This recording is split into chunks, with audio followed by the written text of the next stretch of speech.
Should you upgrade to the new Apple Watch Series 9 or the Ultra 2 from the older Series 8, Ultra, or even older Apple Watch models? Well, today I'm gonna answer that question in this video by telling you everything that has changed, as well as my own personal advice on who should be upgrading to which model, depending on what you have right now. And to be honest, I'm actually quite surprised by Apple this year because they gave us more upgrades than we expected from the rumor mill, and definitely a bigger upgrade compared to what we got last year. So let's start off with what's new for the Apple Watch Series 9 before we jump into the new Apple Watch Ultra 2. The biggest and most notable change is the fact that the Series 9 now comes with a display that gets twice as bright as before, hitting 2000 nits of peak brightness compared to the previous 1000 nits. That's actually the same display brightness as the original Apple Watch Ultra that I have right now, which is crazy bright and bright enough to clearly see the display outside in the daylight,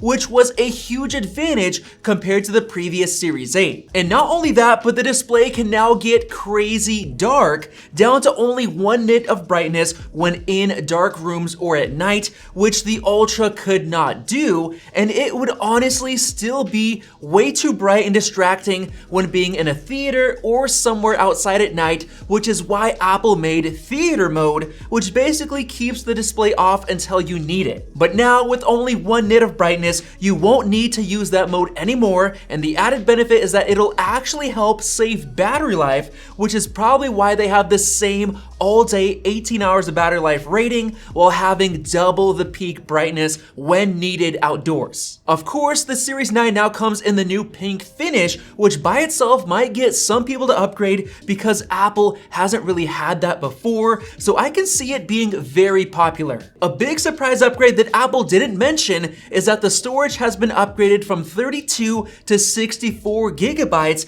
basically the same as you get in an iPad, allowing you to store more podcasts, music, or whatever else. The Series 9 also comes with a new S9 chip, which has 60% more silicon transistors and is 30% faster than before. It comes with a 4-core neural engine that is up to twice as fast, enabling something very awesome. Siri is finally processed on device for requests that don't need an internet connection, which makes it a lot faster and snappier. And now Siri can access your health and fitness data, allowing you to log your health info with Siri. And on top of that, dictation is now 25% more accurate than before, which is great for responding to messages with your voice. The Series 9 now comes with updated bands that are more eco-friendly, including the new fine woven magnetic link and modern buckle bands that used to be leather, which honestly,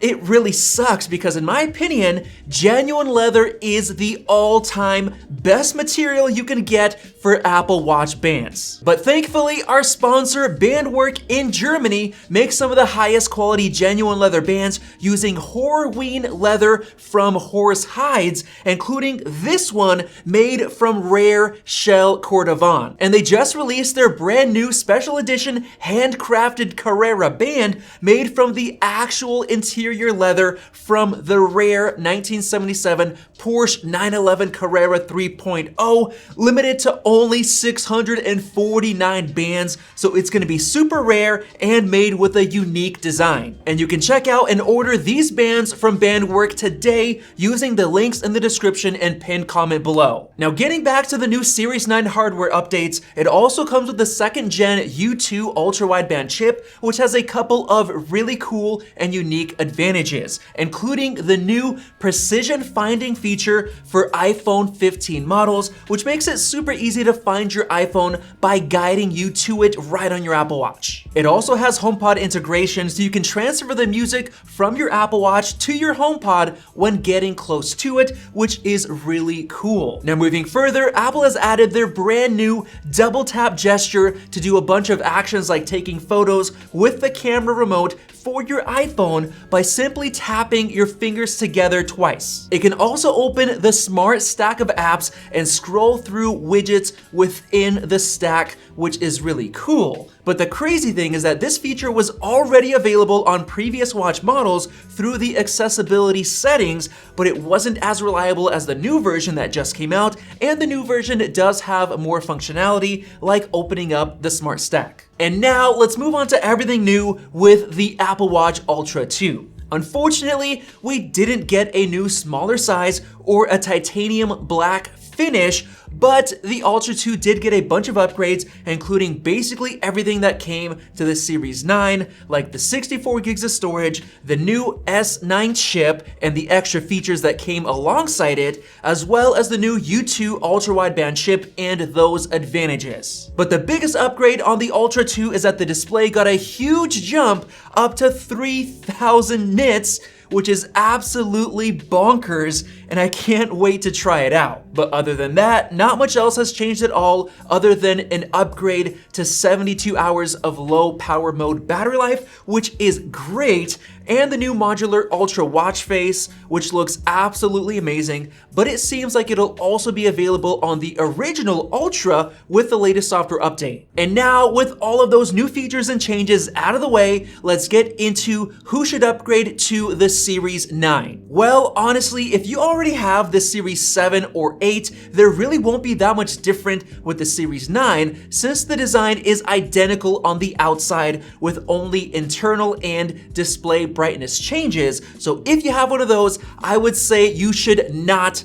upgrade. Now, if you have the Series 5 or Series 6, it's a bit on the fence because the general feature set is very similar, but with a performance boost and some new sensor upgrades, and the design is a bit more rounded with a larger display with thinner bezels, and that looks absolutely great. So only upgrade if you want some of those new features that we got with the Series 8 and the 9. And for anyone with a Series 4 Apple Watch or older, yes, you should absolutely upgrade because your battery is probably getting very old by now, and there are a ton of new features to look forward to. Now moving on to the Apple Watch Ultra 2, if you have any of the older regular series models like the Series 8 and older, I would honestly recommend upgrading because the Ultra is just so incredible in terms of the design, the feature set, the protected flat display glass, and battery life that just lasts days. It's an instant upgrade from any of the regular watch models, especially now that it has the ultra bright 3000 nit display and the big chip upgrade. Now, if you have the original Apple Watch Ultra, I would say that you absolutely should not upgrade because the 2000 nit display has been just fine for me, as well as the performance, so you probably won't notice any differences at all other than some of the ultra wideband and S9 chip enabled software features, but that likely still won't make a big difference. All in all, I think these new watch models got a bigger upgrade than I personally expected, but you should also keep in mind that Apple is planning a huge Apple Watch X watch redesign in the future, maybe within the next year or two. So if you're kind of on the edge of upgrading, then I would definitely say that you should wait until then. So hopefully you enjoyed this video, and if you did, go ahead and click that circle above to subscribe for more videos like this one, and definitely check out our iPhone 15 buyer's guide right over there. Thanks for watching, and we'll see you in the next video.